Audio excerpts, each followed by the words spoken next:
Ja tere tulemas vlogmas number 3. Tõepoolest juba 3. video, kui sa ei ole esimest ega ka mitte teist näinud, kus juures mõlemal on ka kingitused teile, siis minge vaadake ka need järgi. Me oleme 3. vlogmases ja see on siis In the Bag 2024. Siin see mu kott on aastaid näinud, juba mina ostsin selle kasutatult. Ja endalegi üllatuseks minu kallis päkapikk, minu teine pool on teinud mulle kingituse. Eestlaste purekott. No see on nunnu kott, eks ole, ja nii palju, kui ma olen seda nüüd avastanud, siis siin on ka metsikult ruumi. Ja lisaks sellele, et mul õnnestus päkapikku käest saada purekott, õnnestus päkapikkudel ka teile üks väike kingitus just pure poolt. Purdisk paneb välja siis kellelegi teist ka ühe toreda uue alles välja tuleva nokkmütsi. Tõepoolest, neil tulevad parimas materjalist polod välja, isegi lühikesed püksid ja seda kraami tuleb neil veel lähiajal välja. Ja seal on valikus kas siis selline kreemias pruunikam või must nokamüts. Nii et üks võitja saab endale valida ühe nendest kahest, mis sa endale sooviksid, et järgmisel hooajal juba kui nokkmütsi aeg on käes, saad kanda värsket eestimaist purekraami. Aga me teeme siis In the Bag video ja samal ajal ma lapin oma vanast kotist uude kotti kettaid, nii et sellega saab olema palju harjumist, mis täpselt kuhu käib. Täna saab olema esialgne paigaldus, mis kuhu täpsemalt käib. Aga lähme putterite juurde. Mina putin siis Ikundisksi kuidega nüüd terve see hooaeg ja on andnud mulle märkimisväärselt rohkem stabiilsust juurde, kuigi nagu te viimastest videost näete, ammu putt endiselt ääretult kehv, aga see tunnetus, eriti nüüd see uus Inner Color ka, mis neil on välja tulnud, mis on natukene gripisem siin talvisel hooajal head. Nii et need kaks lähevad mul siia küljesahtlisse praegu Easy Accessi jaoks. Võib-olla mingi hetk võivad nad liikuda, sest siin sellel purekotil on äge, siin ees on ka üks selline sahtel, aga ma arvan, et siia ette läheb pigem mingisugune lähenemisketas. Ja rääkides lähenemisketastest, siis siin kotis on mul eraldi üks sahtel, kus mul on 3 erinevat ketast, mis on mõeldud lähenemisteks. Kusjuures siit on üks puudu. Mul oli üks metatilt, mis on Haapsalu tiigis vees ja hetkel asendab seda Ikundisksi Crossbow, mis on natukene aeglasem, see 4 kiirus, mitte 9 kiirus nagu tilt, aga samuti väga kange ketas.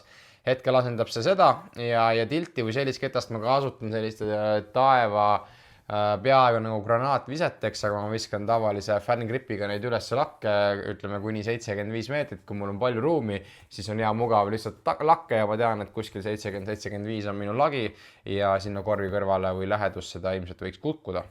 Küll aga minu põhiline lähenemisketas on alati olnud Zone. Väga pikalt oli see Brodismeti Crystal Flex Zone. Nüüd, kuna need Crystal Flexid on mul kõik kuskil vetes, siis on lihtsalt üks Z-Flex Zone hetkel minu ustav kaaslane kõikideks lähenemisteks eeskäega tagantkäega.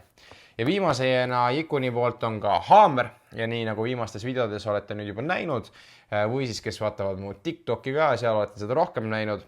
Alastabiilne lähenemisketas, forega Heiser Flip, taguriga samamoodi Heiser Flip või kui vähem jõudu panna, siis saab filigraanselt läheneda ka lühemaid distantse ja Zone'i puhul lähenemised kuni ütleme 60-70 meetrit, ma arvan, rohkem ma igaks juks ei lähene, nii et ma tahaks arvata, et see Zone võiks minna mulle siia ette niimoodi, et ma saan äkki muid kettad ka siit pärast kätte ja hetkel ma ei oskagi muud teha, kui ma panen need korraks siia peale, ma arvan, et siia tuleb tegelikult midagi muud. Loogilisem oleks võib-olla tegelikult isegi nii, et paneme need putterid siia peale, saab kiiremini kätte ja need lähenemiskettad ja lähevad hetkel siia. Nii, see on esialgne. Siis mul on veel hunnik puttereid. Mulle meeldib puttereid visata ja mul on 3 erinevat putterit, mis on see hooaeg saanud põhilist kasutust. Kõigepealt kõige alastabiilsem on Page Pierce'i Fierce. Kui on vaja üleminevaid viskeid, viskad otse välja, terve tee vaikselt läheb paremale, siis see on see ketas või kui on vaja kuskile kõrgele samamoodi visata. Väga mugav käes ja kui paned ka vähem jõudu sellele sisse, siis on väga mõnus sirge ketas. Teine on The Archer 3 ehk siis PA3 ja Väino Mägele oma siis väga tikksirge ketas. Olen seda nüüd, ma arvan, selline 1,5 aastat äkki visanud ja minu jaoks väga ustav koridoride ketas, mida loopida ja võrdlemisi stabiilne ka. Sellest gramm stabiilsem on nüüd siis uus Eagle McMahoni Envy ehk siis Rebirth on siis selle ketta nimi. Eagle'i autogramm ka peal võiks ju ja Simoni oma ka ja võiks öelda, et selle peaks siis ju panema kuskile seina peal, autogrammid peal, aga ei, see annab siia kohe kilovatte juurde. Nii et need on minu 3 putterit, mida ma kasutan viskamiseks. Viskan muidugi ka oma puttimisputtereid vahepeal. Nii et hetkel need lähevad kõik siia ülesse, mida ma kasutan kõige tihedamini. Eriti lühematel visatel, nii et las nad hetkel olla siin ja hakkame täitma ära siis mu põhiketta boksi. Läheme midarite peale üle ja nüüd midarite puhul üks ketas on siit puudu. Ma olen avastanud, ma olen selle kuskil hetkel ära pannud. Off-season on ei mängi nii tihti, aga vot siia tuleb nüüd pilt klõps. Ikundiski Shoe, tegemist on alastabiilse 4-kiiruskettaga, nende keeles siis keskmaa ketas, väga alastabiilne, sobib rolleriteks paljudel juhtudel. Mina kasutan üleminevateks, pigem kõrgeteks viseteks, mis siis viskad üles osakule välja ja terve tee hõljub paremale poole. Ja mõnel üksikul juhul ka selline Iser Flip tunneli jaoks, aga mul sükest filigraansust alati ei ole. Kui on vaja tunnelit tabada, siis on vaja sirgelt visata. Selle jaoks mul on 2 ketast. Mul on 40 ESP bass ja mul on üks ilus Rock 3 Anneli Tõugias Männiste signatuurseeria. Ja see on nüüd palju glaidim, see ei ole nii glaidim, see on ka gramm stabiilsem kui nüüd see Rock 3 on, aga Rock 3 on saanud viimasel ajal rohkem kasutust hooaja lõpupoole, sest et ta hõljub gramm rohkem, nii et sinna ei pea nii palju jõudu sisse panema, aga täpsust peab olema.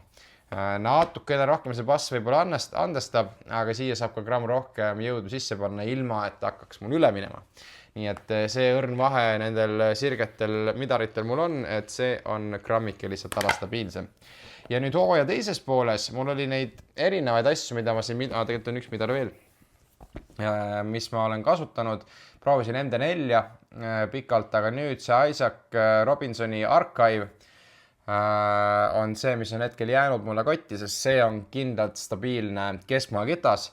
Ja ma tean, et kui ma selle viskan flatilt välja, siis ta igal juhul feidib juba varsti ära, et ma ei plaanigi seda visata ilmselt rohkem kui 7-80 meetrit, aga teatud tingimustes, kui on vaja kuskile nurga taha või skippi või vastu tuult visata, siis see on minu hetkel valik. Ja sellest gramm kangem väga palju kasutust leidnud, eriti eestkäega Juss, Lucid, Ice, Macy Vele Diasi Justice.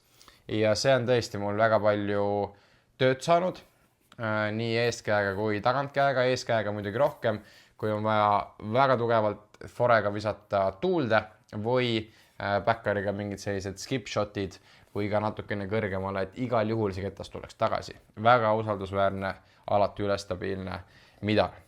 Nii et, ja kuna mulle meeldib oma kettaid, inimestel on erinevat viisi, mõned panevad selle värvide järgi, minule meeldib panna kiiruse ja ühtlasi ka stabiilsus järgi. Ehk siis mul hakkab minema ta kõige aeglasemast kettast ja samal ajal igas kiiruse sektsioonis nad on ka stabiilsuse järgi. Ehk siis kui me vaatame kotti teie poolt vaadates sealt poolt, siis siit on midarid kuni driverid ja igas sektsioonis järjest läheb ta alastabiilsemaks või alastabiilsemast kuni siis kõige stabiilsemani. Sa võid siin kommentaarides anna märku näiteks lisaks sellele, mis värvi mütsi sa tahad auhinnaks, kuidas sina oma kotis kettaid siis laod. Nii, fairway driverid. Neid on hetkel siis 4 ja siin on üks uus tulija, aga jällegi kõige alastabiilsem Cicada. Saab sellega lihtsalt palju distantsi, aga kasutan jällegi pigem, kui on võimalust minna kuskilt vasakult poolt üle ääre, nii et pikalt jääb minema paremale poole. Vahel arva olen kasutanud ka seda Iser Flip tunneli visete jaoks, selline kuni 100 meetrit. Kui ma parasjagu tol nädalal olen sellist viset rohkem harjutanud ja visanud ja usaldan seda, siis proovin. Üldiselt Iser Flip ei ole nii ees kui tagantkäega liiga palju minu teema, aga kõik üle minevad visked, kus on vaja, et ta lõpus ikkagi hoiaks natuke paremale, on see. Sellest nüüd gramm stabiilsem ja uue aja leid on mul siis Kastaplasti iDog. Muidu eestlastest tork on mul olnud pikalt võt see fairway ketas, mida ma alati haaran, kui on vaja sirget tunneli viset. ja grammike feidiga lõpus, aga nüüd lihtsalt ma tahtsin vaheldust natukene ja hetkel iDog omab seda piisavalt stabiilsust, et tal läheb tikk sirgelt ja lõpus gramm feidib ära. Ja ma usaldan seda ka väikses tuules. Nii et hetkel vaatame järgmise hooaja alguses kindlasti ka iDog on mul kotis. Ja nüüd ilmselt selle hooaja üks lemmikkettaid, juba eelmine hooaeg väga palju kasutust saan, ma ostsin veel ühe varugi endale täpselt sellise, sest neid lillasi punase stambiga liiga palju ma liikvel ei ole näinud, isegi autogrammid siia peale saanud, on nüüd Prodigy Feedback, Kevin Jonesi oma ka veel ja Kevin Jones ei ole ju enam Prodigy all, eks ole, nii nagu paljud mängijad, aga see on sirge ketas, see on saanud nii palju juba tööd, et ta on tikk sirge ja lõpus mõõduka feidiga. Ma usaldan seda natukene suurema jõuga kui näiteks iDogi. iDogi puhul 7 kiirus, see on 9 kiirus, et kui ma tean, et mul on siuke 100-110 vaja visata ja ma päris driveri järgi ei taha võtta, siis ütleme sott feedbackiga on nagu kindel, et peaks ära tulema enamasti mugavalt suvisel ajal. Ja nüüd, kui ma natuke rohkem stabiilsust, et ta lõpus ikkagi rohkem feidiks, natukene vähem distantsi, aga rohkem stabiilsust, siis on Simon Lisotti stambiga Tesla. Ja Tesla on nüüd jällegi uus avastus minu jaoks. Ma ostsin selle European Disc Golf Festivalilt ja nii ees kui tagantkäega minu jaoks mõnus gramm stabiilsem kui feedback. Ilusti täiendab mu sellist ketta repertuaari, muidugi mul ei peaks olema nii palju erinevaid kettad, aga tundub, et on vaja. Ja kuna mulle meeldivad oranžikamad kettad rohkem, kuigi hetkel neid liiga palju võib-olla näha ei ole, siis sobitus hästi ka minu kotti. Nüüd on kott kollane, eks ole, mine tea, peab hakkama äkki kollaseid kettad siia hoopis varuma. Aga lähme edasi gramm kiiremate peale, enne kui me võtame päris driverid, siis 10 kiirus on täpselt selline nagu vahepealne sektsioon minu jaoks ja mul on väga pikalt juba ustavalt olnud 2 PD-d kotis. Üks on siis Nordic Phenom 1 S-Line PD, veits vähem stabiilsem ja klassikaline C-Line PD. See on nüüd väga kaua olnud mul kotis 2,5 aastat kindlasti, endiselt stabiilne, endiselt fore jaoks peamiselt, ütleme, Haapsalu Läänemaa inimesed uuem ei saa viimane, kui ei taha liiga palju jõudu panna. Paljud läheksid zone'iga, aga minu jaoks on PD palju lihtsam või tuulde taguriga kuni siuke 8-90 meetrit. Ja Nordic Phenom 1 veidikene lahjem, hoiab väga kaua sirget joont ja lõpus lihtsalt mõõdukas fade või kui on vaja skippi kuskil muru peal. Et olenevalt tuulest, olenevalt ilmast, need kettad komplimenteerivad teineteist ja üks väheseid juhtusi, kus mul on sama mold erinevates plastikutes olemas, et lihtsalt mugav haare ja need on mul juba väga pikalt olnud ühed mu lemmikud. Nii, ja nüüd me jõuame driveritele, mida mul on üllatavalt palju ja lisaks endale driveritele, mis mul nüüd siin käes on mõni veel, mis on tegelikult see hooaeg leidnud koha minu kotti, aga lihtsalt nad on kaasas loksunud, et vahepeal testida ja nad ei ole nagu nii põhilised. Jällegi kõige vähem stabiilsest alustades siis kunagise Mystery Boxi Stratosphere ehk siis Horizon DD1. Minu jaoks väga lahja DD1 juba algusest peale. Hoiab algselt justkui sirgelt, aga pigem tahab lõpus paremale kanduda. Nüüd, kui te vaatasite näiteks Männiku videot, Männiku viimasel Heiserist läks üle ja tuli veel tagasi ka. Ja kui liiga palju jõudu sellele flatit sisse panna, siis igal juhul crash and burn võrdlemisi kiiresti paremale. Vastutuules kindlasti ma seda visata ei saa, taganttuules võib-olla veel. Distantsipill, aga minu kõige rohkem kasutust leida peamine distantsi driver, mida mina viskan, on Kelvin Heimburgi Tessu. Ja see on See on lahja Tessu, väga lahja Kelvin Heimburgi Tessu kohta. Ja juba algusest peale, ma mäletan esimest viset, mis ma sellega tegin, kus ma panin selle flatilt välja ja ma järsku nägin, et ta hakkab paremale minema, et mis mõttes see ei ole ju mingi destroyer.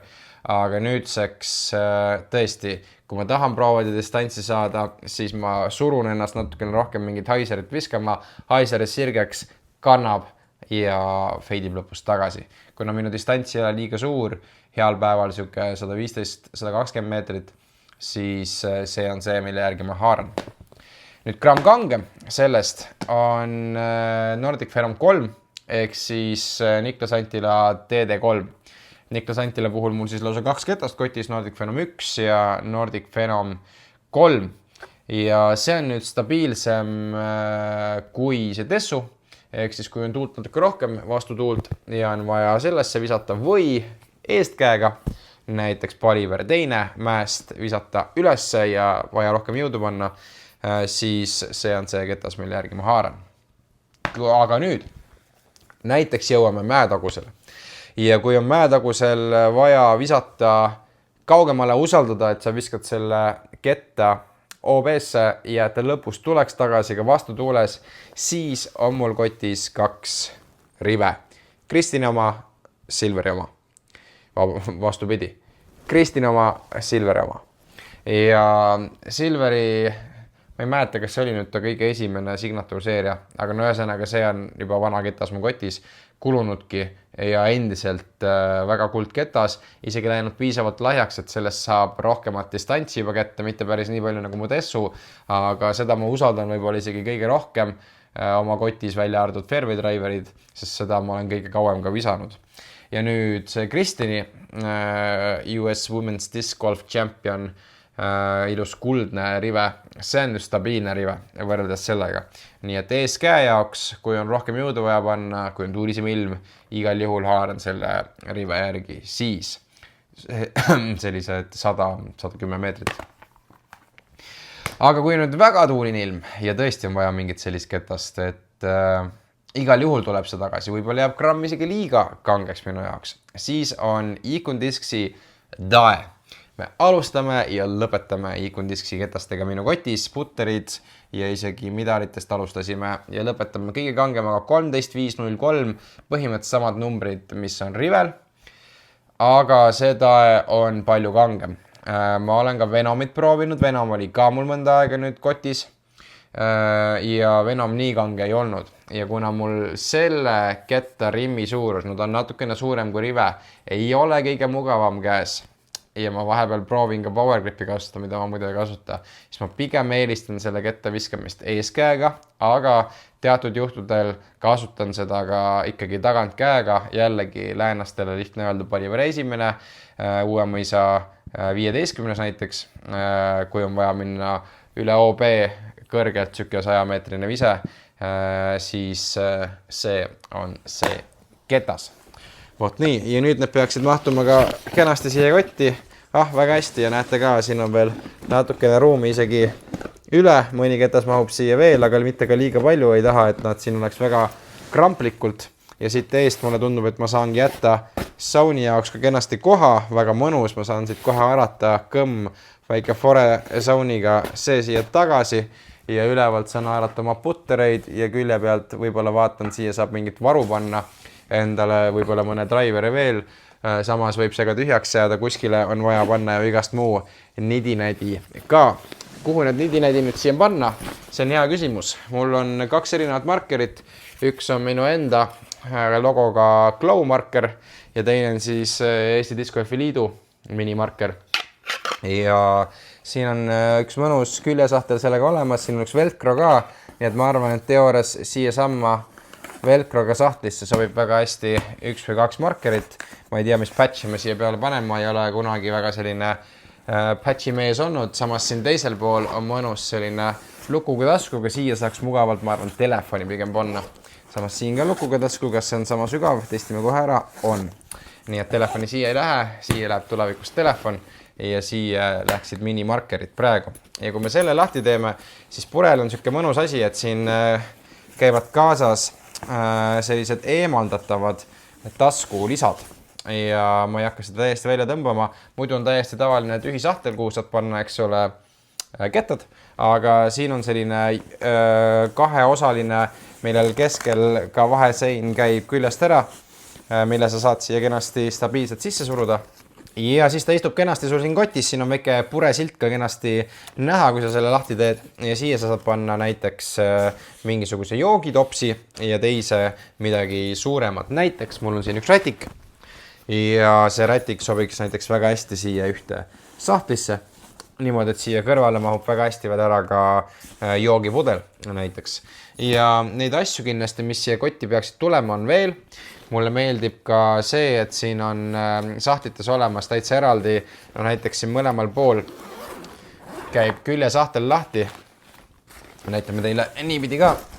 Käivad küljesahtid lahti, siin on veel ruumi asjade panemises, kui sa tahad siia võtta kaasa võib-olla mingi jope või vihmavarju saab võib-olla ka siia ühendada, kuigi vihmavarju jaoks ma eeldan, et on mingi muu lahendus ka välja mõeldud. Aga siin on näiteks pastakate ja markerite jaoks täitsa eraldi väiksed kohad olemas, mugavalt saad panna. Ja siin on igasugused, sa võid siia mingi proteiinibatooni panna endale, ise saad välja mõelda, kui põnevaks hulluks sa minna tahad nende asjadega, et siin on olemas igale huvilisele ja siin on jällegi vähe suuremad sahtlid üleval ja all, kuhu võid panna võib-olla kinnustatult ära oma telefoni hoopis. Ja ka veel siin üleval, siin te näete, on väike lukuga sahtel, kuhu võib-olla kiiresti saamiseks mingisugune esmavajalik asi, mida raundi all kaasa võtta. Näiteks, kui ma hakkan mõtlema, siis kuhugi peaksid mul minema ju ka pördipäägid. Ja pördipäägide puhul üks on varu, üks on põhi. No siin ongi nüüd küsimus, kas panna üks siia, et sa tead, et mingisugune varukott on alati kuskil siin olemas, aga teine võiks ju olla selline, mida sa saad väga kiiresti kuskilt ka kätte. Ja kui siia näiteks läheb telefon, saad selle kiiresti kätte, siis nüüd ongi küsimus, kuhu ma panen selle. Siin peal on tegelikult palju ruumi, et teoorias ta võib olla siin väga mugavalt ka lihtsalt kõikide nende putterite juures, ta ei sega üldse putterite väljavõtmist, ruumi on siin veel palju. Nii et hetkel ta võib-olla siia jääbki.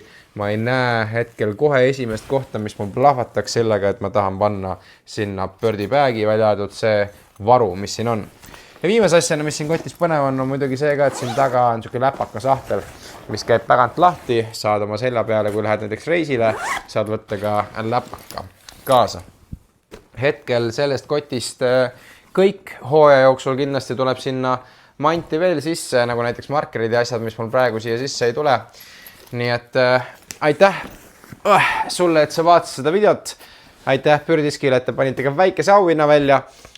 Nii et kui soovid endale ühte nokamütsi võita, siis anna kommentaariumis märku, kas pigem musta või karamellikat rohkem sooviksid. Vot nii. Sellega on kõik, aitäh vaatamast, kui meeldis, siis pane ka pöial püsti ja subscribe. Me näeme juba 4. Vlogmassis ja ma tean juba ette öelda, et tulemas on vähemalt 5 Vlogmassi videot, kus igal videol on oma auhind. Nii et sellel aastal on mul palju teile ära anda. Tšau, blau. Näeme.